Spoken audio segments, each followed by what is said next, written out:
और सीधे तपोवन का ही रुख कर लेते हैं मेरे सहयोगी सुरेंद्र डसीला की अपनी एक्सक्लूसिव रिपोर्ट तो देखी, लेकिन अभी किस तरह से है, क्या आज की क्या रणनीति है, ये भी हम जान लेते हैं। सीधे रुख करेंगे, सुरेंद्र डसीला हमारे साथ में है।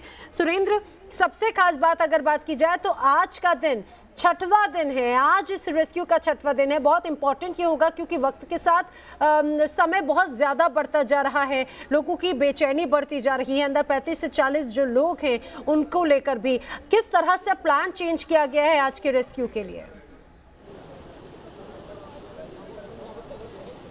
देखिए बिल्कुल नैना, क्योंकि पहले दिन से हम ये कह रहे हैं कि जिन लोगों ने इस टनल को बनाया, जिन लोगों ने इस प्रोजेक्ट को बनाया, उनसे बात क्यों नहीं हो रही है। कल जो प्रेस कॉन्फ्रेंस हुई थी कमिश्नर की, उसमें हमने यही कहा था कि आप इंजीनियर्स पे भरोसा क्यों नहीं कर रहे हैं, आपके अधिकारी अलग अलग बयानबाजी कर रहे हैं। आज की स्थिति दूसरी लगती है। आज जो एससीसी कंपनी जो यहाँ पर काम कर रही है, ऋत्विक कंपनी जो काम कर रही है, और एनटीपीसी जिसका ये पूरा प्रोजेक्ट है, उनके इंजीनियर्स, उनके वर्कर, उनके टेक्निकल लोग फ्रंट पे लीड करते हुए नजर आ रहे हैं। आज एक्सवेटर मशीन, जिसे हम देखते हैं आमतौर पे जेसीबी मशीन की तरह, जो चेन की मशीन होती है, वो अंदर है और वो मलबे को ले रही है और उसके बाद उसको डंपर्स में डाला जा रहा है। 2 डंपर लगाए गए हैं, एक एक्सवेटर मशीन अंदर है और एक एक्सवेटर मशीन बाहर है और उसके जरिए खाली किया जा रहा है। मैं टनल के अंदर 80 मीटर से ज़्यादा जाके आपको दिखाया था कि अंत में जाके ये टनल पूरी तरीके से बंद हो जा रही है।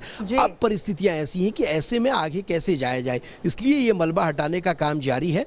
जो टेक्निकल टीमें हैं वही फ्रंट पर हैं, वही सारा काम करेंगे और जब ये रास्ता बन जाएगा, जब सुराग रास्ता आगे जाने का क्लियर होगा, तो फिर एनडीआरएफ हो, एसडीआरएफ हो, आईटीबीपी हो, सेना की टीमें हो, ये टीमें आगे रेस्क्यू करने जाएंगी। क्योंकि अभी तक जो टेक्निकल चीजें हैं उनको टेक्निकल लोग समझ सकते हैं, वही जानते हैं कि किस तरह टनल का क्या जो डिसीजन लिया गया, शायद इस डिसीजन को पहले लेते या तो उस प्लान के साथ में काम करते तो शायद और तेज गति से रेस्क्यू ऑपरेशन हो पाता। लेकिन सुरेंद्र, आप काफी अंदर तक उस टनल में गए, वक्त के साथ साथ चुनौतियां लगातार बदल भी रही हैं, बढ़ भी रही हैं। आप जब उस टनल के अंदर गए तो आपने क्या देखा, आखिर कहां दिक्कतें सबसे ज्यादा है, रेस्क्यू टीम के लिए क्या कुछ चैलेंजेस हैं, आपने क्या महसूस किया?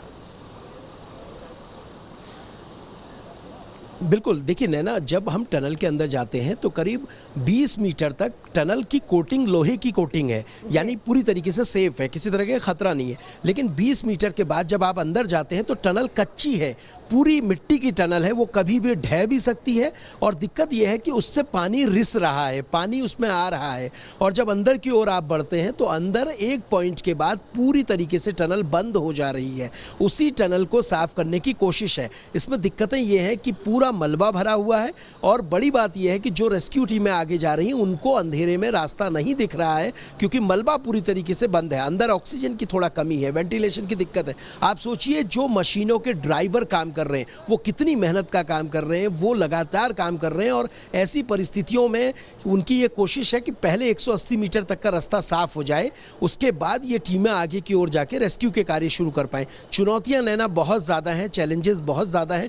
वक्त कितना लगेगा अभी अधिकारी भी बताने में सक्षम नहीं है और दूसरा हमने भी परिस्थितियों को देखा है तो चुनौतियां हैं। लेकिन आपको एक बात और बताऊं कि ये जो टनल है, ये टनल बेसिकली इंटेक की टनल होती है। इससे गाड़ियां जाती हैं, अधिकारी कर्मचारी जाते हैं, अंदर जाके अन्य कनेक्टिंग टनल्स में जाके काम करते हैं। जब प्रोजेक्ट पूरा हो जाता है तो इन टनल्स को बंद कर दिया जाता है, यानी इनका कोई बाद में यूज़ नहीं होता है। सिर्फ कंस्ट्रक्शन के वक्त इस टनल का यूज़ होता है, जिसके अंदर हमने जाके दिखाया था। और ये तस्वीरें इसीलिए दिखाई ताकि जो लोग देख रहे हैं उनको ये समझ में आए कि ये किस तरह का रेस्क्यू है और इसकी चुनौतियाँ कितनी हैं नैना।